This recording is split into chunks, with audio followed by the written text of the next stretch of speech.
Bismillahirrahmanirrahim. Assalamualaikum warahmatullahi wabarakatuh. Perkenalkan, nama saya Asep Safari. Saya dari kelas A, Prodi Manajemen. Di video kali ini saya akan menjelaskan untuk mengenai tugas UTS, dan saya akan menjelaskan materi tentang bab 2 dari mata kuliah Manajemen Kinerja. Sebelumnya saya berterima kasih kepada dosen pengampu, yaitu Bapak Pulung Puriyana SEMSI. Di materi kali ini yaitu tentang konsep sistem manajemen kinerja. Definisi dari manajemen kinerja adalah cara-cara melalui mana para manajer menjamin bahwa aktivitas-aktivitas dan hasil-hasil karyawan sesuai dengan tujuan organisasi. Sistem manajemen kinerja terbagi dari 3 bagian. Yang pertama, pendefinisian kinerja, yang kedua pengukuran kinerja, dan yang ketiga pemberian umpan balik informasi kinerja.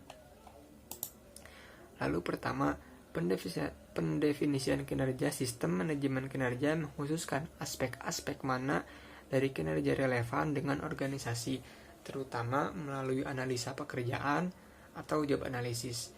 Lalu yang kedua yaitu pengukuran kinerja. Sistem manajemen kinerja mengukur aspek-aspek dari kinerja tersebut melalui penilaian kinerja, yang merupakan metode satu-satunya bagi pengelolaan kinerja karyawan. Penilaian kinerja atau performance appraisal adalah proses melalui mana organisasi mendapatkan informasi tentang seberapa baik karyawan melaksanakan pekerjaannya. Lalu yang ketiga yaitu adalah pemberian umpan balik. Sistem manajemen kinerja memberikan umpan balik pada karyawan melalui sesi umpan balik, sehingga mereka dapat menyesuaikan kinerja dengan tujuan organisasi. Lalu ada praktek manajemen kinerja. Perusahaan-perusahaan menggunakan manajemen kinerja dalam rangka pertama mengelola kinerja individu, yang kedua penentuan upah atau gaji, yang ketiga menyusun kebutuhan pengembangan individu, yang keempat perencanaan suksesi, dan yang kelima membuat prioritas pelatihan. Contohnya seperti diagram tersebut.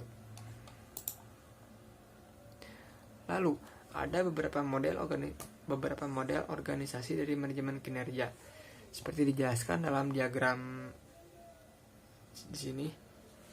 Ada strategi organisasi, tujuan dan nilai jangka pendek dan jangka panjang, lalu ke hasil-hasil yang objektif, lalu ada atribut individual,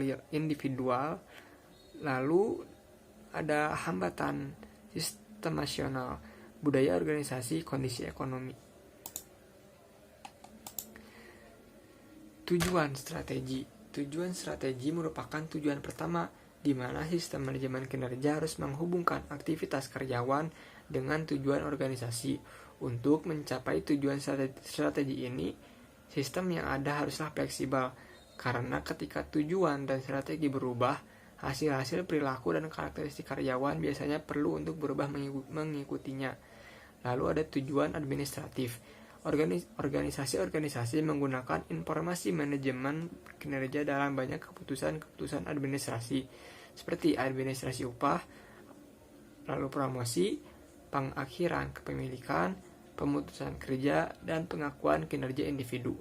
Lalu yang ketiga yaitu tujuan pengembangan. Tujuan ketiga dari manajemen kinerja adalah mengembangkan karyawan yang berkinerja efektif dalam pekerjaannya. Ketika karyawan tidak berkinerja sebagaimana yang seharusnya dilakukan, manajemen kinerja berusaha untuk meningkatkan kinerja mereka.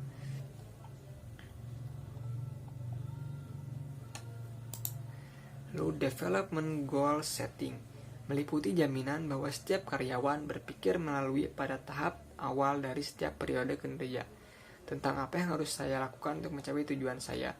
Lalu ongoing performance monitoring, penggunaan computer-based system yang mengukur dan kemudian meng-email kemajuan dan laporan pengecualian berdasarkan pada kemajuan individu terhadap pemenuhan tujuan kinerjanya. Lalu ongoing feedback, tatap muka dan umpan balik terkomputerisasi terhadap kemajuan dari pencapaian tujuan. Coaching and support, harus menjadi bagian yang satu dari proses umpan balik. Performance assessment merupakan salah satu elemen dalam manajemen kinerja. Reward recognition and compensation seluruhnya memainkan sebuah peranan dalam memberikan konsekuensi yang dibutuhkan untuk menjaga arah tujuan kinerja. Lalu workflow, proses control and return on investment management menjamin bahwa kinerja karyawan terhubung secara berarti melalui pengaturan tujuan bagi keseluruhan kinerja perusahaan yang dapat diukur. Lalu ada sumber informasi kinerja, terbagi menjadi 5. Pertama, manajer merupakan yang paling sering digunakan dalam informasi kinerja. Yang kedua, teman sejawat merupakan sumber terbaik dalam informasi pekerjaan. Yang ketiga, bawahan biasanya merupakan sumber berharga dalam informasi kinerja. Yang keempat, diri sendiri sangat jarang digunakan sebagai sumber informasi kinerja. Yang kelima, konsumen. Banyak perusahaan yang melibatkan konsumen dalam sistem informasi kinerja perusahaan tersebut. Lalu sistem manajemen kinerja harus berkaitan, lalu variabel-variabel diukur secara non-finansial, lalu fleksibel dan bervariasi tergantung lokasi perusahaan, lalu ada dinamis dan selalu diperbaharui seiring perubahannya zaman. Yang kelima, sederhana dan praktis. Yang keenam, memungkinkan adanya umpan balik yang cepat bagi operator. Yang ketujuh, ditujukan untuk proses perbaikan.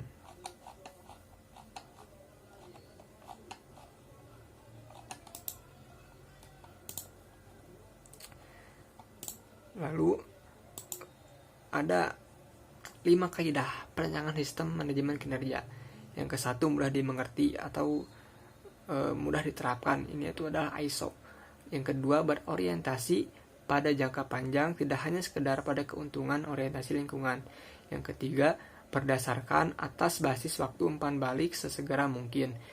Yang keempat, fokus pada perbaikan berkelanjutan mengacu pada praktik terbaik perusahaan. Yang kelima, menggunakan pendekatan kuantitatif lebih mudah dianalisis. Mungkin cukup sekian video yang bisa saya sampaikan. Kurang lebihnya mohon maaf. Wabillahi taufiq wa hidayah. Wassalamualaikum warahmatullahi wabarakatuh.